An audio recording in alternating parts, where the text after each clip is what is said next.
Are Korean skincare treatments actually that much better than in the rest of the world? As a plastic surgeon, I've always been curious about it. And of course, since I'm Korean American, I think I have some special insights and I'll be able to talk to some interesting dermatologists about this in Korea.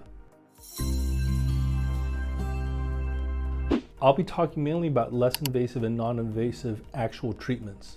I will touch on Korean skincare, but really the medical grade stuff. I will briefly discuss the products that you can get as a consumer, mainly at Olive Young and other Korean stores, but that's not really the focus of this specific video.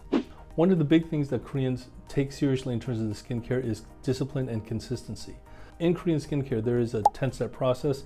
There's also double cleansing, and essentially all those things really focus on one thing. We're going to take care of our skin, moisturize it, make sure it's well hydrated and taken care of every single day. A lot of Korean women don't necessarily think that makeup is the best thing. They want to have the best possible skin underneath their makeup before they actually apply their makeup. In terms of men, same thing. Honestly, they care about their skin, their appearance, and they want to have the best skin possible, which requires consistency in terms of skincare. What's also interesting is that a lot of Korean skincare products are not available in the US, and in fact, I don't know if they can ever legally be imported here. The reason why is they use some unusual ingredients. We're talking snail mucus, dairy products like goat or sheep milk, which probably are okay, but because of concerns about livestock, they are not available in the US at all. In terms of the skincare treatments, and now we're getting into the non-invasive or less invasive treatments, I do think the key is combination therapy. It is not common in Korea, for example, to get a single treatment. In other words, just Botox, just some neurotoxin, just some filler. Rather, it's much more common to get combination treatments where you're mixing in the neurotoxins along with the filler, along with medical devices, along with the facial, along with other things. These exact non-invasive and less invasive treatments, for the most part, definitely exist in the US and the rest of the world.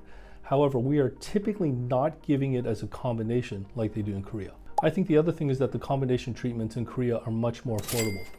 Even with the Korean average salary, the cost of getting pharmaceutical grade, medical grade, really effective stuff, treatments that actually work, are much more affordable compared to income level in Korea versus the United States. There are some treatments, such as Regeron, which is skin salmon DNA skin booster, and a couple of the devices that are not in the US that are not FDA approved. However, I don't think that they're dramatically that much better than in the US. Eventually, I do think that a lot of these products and treatments will be available in the US.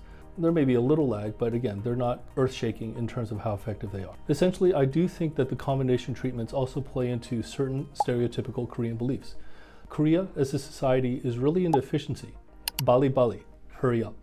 And so they would much rather just get it over with. In other words, if you have a non-invasive, less invasive treatment plan, their thinking is, let's just do it. I may be a little swollen, a little bruised, maybe need some healing over the weekend, but I'd rather get it all done now as opposed to seeing the dermatologist or the skin doctor a couple times to get a couple treatments. This is radically different from what's available in the US, and as far as I can tell, pretty much anywhere else in the world. If you do visit Korea, definitely make an appointment ahead of time or try to. However, as far as I can tell, there really isn't like a 9-month, 12-month waiting list to be seen by a certain doctor or clinic.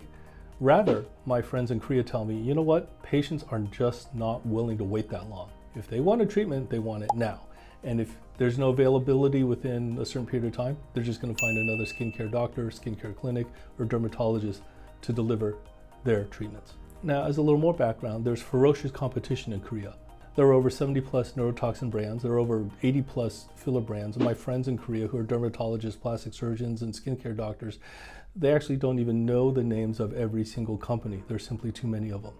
What's interesting is that the world famous ones, the bigger market share ones such as Allergan, Galderma, Mertz, and so on, definitely have a huge presence in Korea, but there are a couple Korean companies that actually have huge presence in the domestic market, and they're actually making inroads into the rest of the world.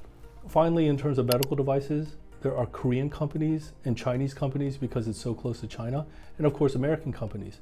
Because there's so much competition, the prices for lasers, RF microneedling, and other devices like HIFU, high intense focus ultrasound, are much lower. The cost of getting the machinery and the devices are much lower for the doctors, which translates into lower consumer prices as well.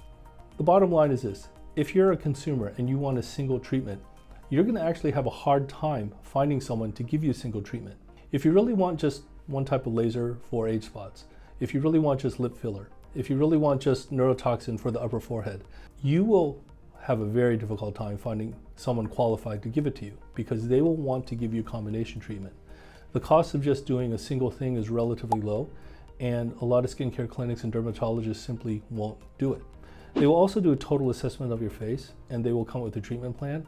And of course, anybody who is concerned about their overall face and their overall health, their overall aesthetic quality of their looks, you're gonna need a couple things to be done. You're gonna want procedures done for your skin surface.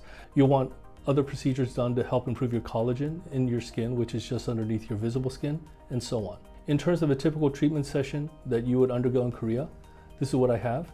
And of course, everybody's different. Maybe you get certain other procedures and certain medical devices, but first you're gonna meet with a patient coordinator. They will discuss all of your options, maybe take a look at your skin, maybe even do some type of skin device analysis, and then you'll meet the doctor. Hopefully it's a dermatologist or aesthetic doctor who knows what they're doing, and they'll go over the treatment plan with you. Then you're gonna get your treatments. First off is a facial, which will cleanse your skin of everything, and they may or may not apply numbing cream at that point. If you're getting multiple procedures, they will ask you for an IV because they may want to give you something sedating through your IV. Neurotoxins are often given all over your face, not just to help prevent wrinkles, but rather also to give you a glass skin facial, which actually decreases pore size, gets rid of the sebum, and makes your skin really glow. They may combine that with some type of filler. They have a lot of great skin boosters. They may give you neurotoxins as well as skin booster at the skin surface, delivered with a needle or just underneath your skin surface with a needleless injection gun, so that your skin will glow for approximately 5 to 6 months. Most patients do need multiple types of lasers. So in other words, you may need lasers to get rid of age spots, sunspots, help with fine wrinkles, help with color discrepancies in your face, or simply just to rejuvenate or exfoliate your whole entire facial skin. So those are different types of lasers. You will go from room to room or laser to laser if you need 2 or 3 laser treatments. If you think about it, it's very efficient. Your skin's already numb. So it doesn't really take that long to actually zap your face. For example, if you need age spot laser, as well as anti-wrinkle lasering of some kind, it's much more efficient to just have 2 different lasers and just get zapped in 2 different sessions. And that's exactly what's gonna happen in Korea. They may recommend HIFU, which is high intensity focused ultrasound. That really warms up and tightens up the SMAS underneath the skin surface. That does work very well for non-surgical treatment. RF microneedling is also an option, so that's radio frequency microneedling. Depending on your skin situation, they may actually recommend this on top of the laser as well as HIFU. Korea does have mesotherapy as well as other anti-fat injections. We do have a couple in the US, but they tend to have more in Korea. So they may inject various areas of your face so that it helps to reduce fat. Obviously, the more common areas include the double chin, but they may also be able to inject upper arm or other areas so that it reduces the fat you may have in a specific spot and help contour your face and body. At the very end, you're gonna probably get red light therapy. Some places actually give you hyperbaric oxygen, and you will get another facial to help calm things down, because the thinking is that there's a lot of inflammation created with all of these procedures.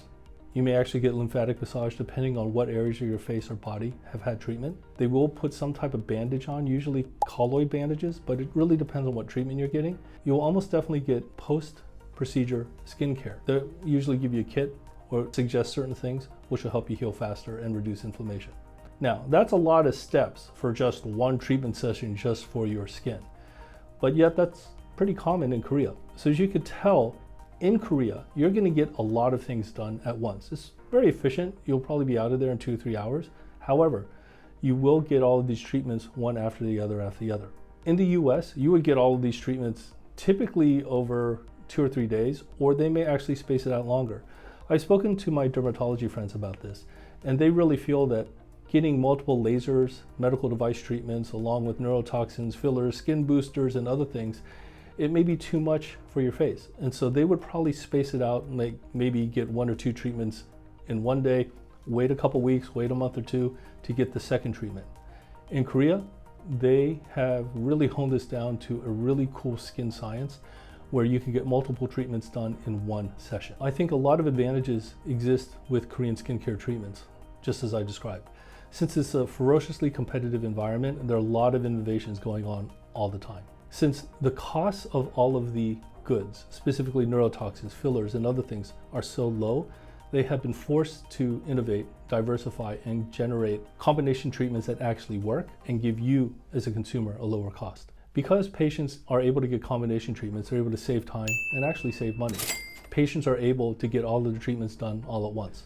And the fun thing for you who are non-Korean citizens, typically these treatments are tax-free. Yes, medical tourism is a thing in Korea. The government does not want to tax you. They actually want to increase tourism. And so getting a treatment that's a little lower cost, that's very efficient, that gives you combination treatments and to save taxes on it is a pretty compelling deal. Now, I think there are some disadvantages of getting skincare treatments in Korea. I think one of the biggest ones that people don't realize is that what's popular on the internet, on TikTok, on social media, may not be that great or that popular in Korea. A lot of the skincare clinics are not run by dermatologists, or the person that's administering your medical device, even doing the injections, may not be a dermatologist. They're doctors. There's nothing wrong with that. There are great aesthetic doctors in Korea. There are, great aesthetic doctors in the US as well. But I think it really behooves you to know exactly who's giving you the treatment. Some places, you may feel like you're just another human in the skincare factory. So specifically, they run you from room to room.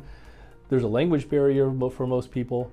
And even if there's no language barrier, they just sort of rush you around. So that is definitely the true vibe that I've heard from my friends at a couple of these places. Because the cost of treatments are relatively low, if you don't want to have that many treatments, there may be an aggressive upsell.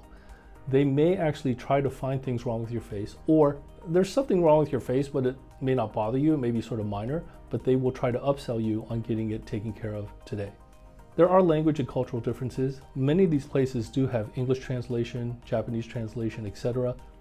I do think that it's always best if you can understand the language, but if you can't, there is a difference in terms of culture and language and expectations. Be very clear on exactly what you want and what you're getting, and I do think that you're going to make the translator's job a lot easier. And finally, even though costs are lower in Korea, you have to go to Korea to get these treatments. So you have to factor in the cost of travel to Korea, along with at least a minimum of a day or two to recover before you fly back home. So there you have it. I don't think that Korean skincare treatments are a big secret, nor do I think they're necessarily superior. I do think that the way they combine all of these treatments is superior to what we have in the US and perhaps the rest of the world. I have another video here that you may find interesting to watch on my YouTube channel. If you have any questions or comments, please fire below or let me know. If you have any suggestions on a future video, please let me know as well. And as always, thanks so much for watching. Have a great day.